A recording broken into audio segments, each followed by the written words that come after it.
Dari HKBP Resort Parulian, di pagi hari ini saya menyapa Bapak Ibu serta saudara-saudara sekalian. Salam sejahtera bagi kita semua. Sebelum kita mendengar dan merenungkan firman Tuhan di pagi hari ini, marilah kita berdoa.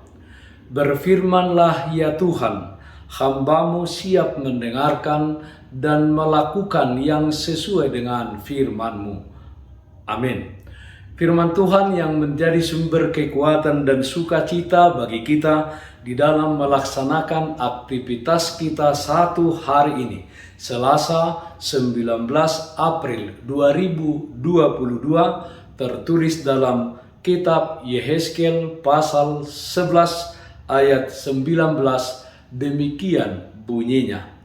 Aku akan memberikan mereka hati yang lain dan roh yang baru di dalam batin mereka. Juga aku akan menjauhkan dari tubuh mereka hati yang keras dan memberikan mereka hati yang taat. Jagalah hati yang taat di dalam dirimu.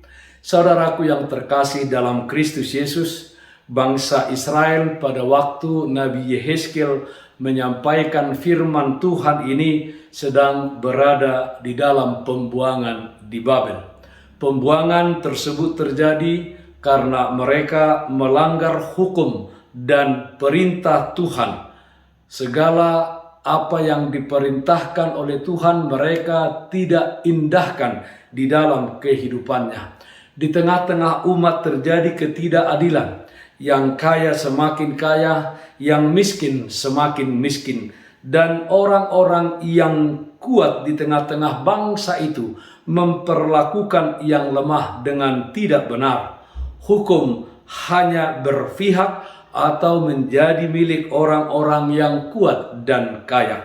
Hak orang miskin, hak orang yang lemah tidak terlalu diperhatikan. Keadaan ini sangat mendukakan hati Tuhan.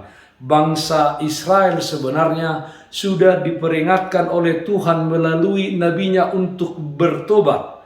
Tetapi panggilan pertobatan tersebut yang disampaikan oleh para hamba-hamba Tuhan, bangsa Israel tidak mengindahkannya.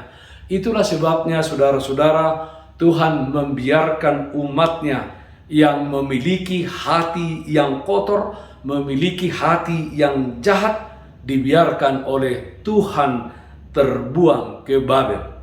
Saudaraku yang terkasih dalam Kristus Yesus, di pembuangan tersebut Nabi Yehezkel menyuarakan firman Tuhan tentang janji Tuhan yang akan memberikan hati yang lain dan roh yang baru di dalam batin umatnya, yaitu hati yang taat menggantikan hati yang keras.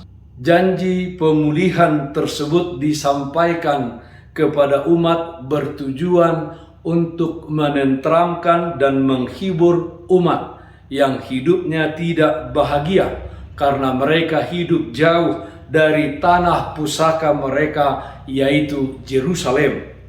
Hati yang taat, yaitu hati yang lain dan roh yang baru di dalam batin umatnya, adalah hati yang mau mendengar dan melakukan firman Tuhan di dalam kehidupan umatnya. Saudaraku yang terkasih dalam Kristus Yesus, ujilah hati kita saat ini.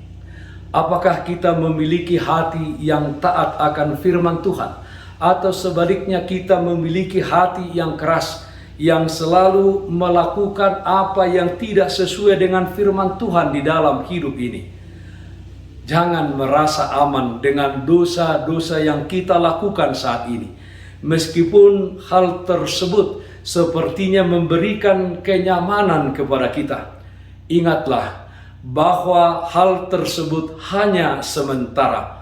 Meskipun pada diri kita ada simbol-simbol kekristenan, kita sudah dibaptis, rajin mengikuti perjamuan di gereja, kita seorang hamba Tuhan dan anak dari hamba Tuhan, kita seorang pekerja di gereja dan lain sebagainya.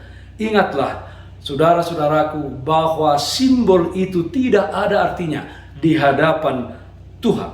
Oleh karena itu, bila kita berbuat dosa, terimalah teguran Tuhan dengan rendah hati.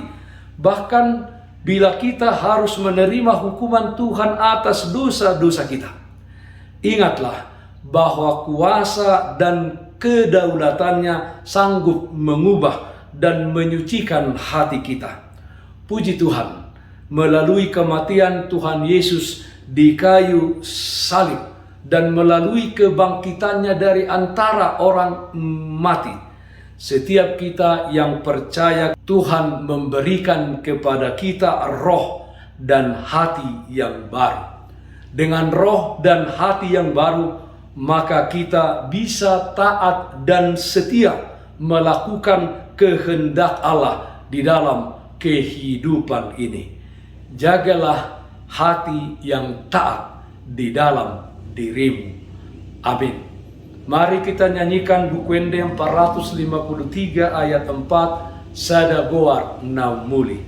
Sai endehon magoar na burju hati dakone, pai masahat hita sogot, lau sumo batuhani, goar me tuhake, holan ido endeki, goar me Jesus ki, do pamalum rohaki.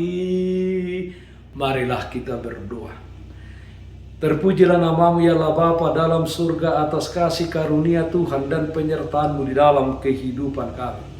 Dengan kuat kuasa Roh Kudus-Mu, kiranya kami dikuatkan untuk menjaga hati kami, sehingga hati kami adalah menjadi hati yang taat di dalam diri kami, hati yang taat untuk mendengarkan firman Tuhan dan melakukan firman-Mu di dalam kehidupan kami. Yalah Bapa dalam surga, kami berdoa supaya saudara-saudara kami dimanapun saat ini berada, yang sakit Tuhan memberikan kesembuhan, yang berduka Tuhan memberikan penghiburan. Di dalam satu hari ini, di dalam segala aktivitas yang kami lakukan, kami berdoa Tuhan memberikan kepada kami kekuatan, memberkati apa yang kami lakukan yang sesuai dengan kehendak Tuhan. Terpujilah namamu ya Allah Bapa dalam surga, dengarkanlah doa kami dalam nama anak-Mu Tuhan Yesus Kristus Tuhan kami. Amin. Kasih karunia Tuhan kita Yesus Kristus, kasih setia dari Allah Bapa, serta persekutuan Roh Kudus, itulah yang menyertai-Mu hari ini, kekal sampai selama-lamanya. Amin. Bapak Ibu saudara-saudara yang terkasih, taatlah akan protokol kesehatan. Bersihkan hatimu, bersihkan rumahmu, bersihkan juga pekaranganmu. Jangan lupa berdoa kepada Tuhan, sumber berkat dan anugerah di dalam kehidupanmu. Salam sehat, tetap semangat. Tuhan Yesus memberkati kita semuanya. Shalom.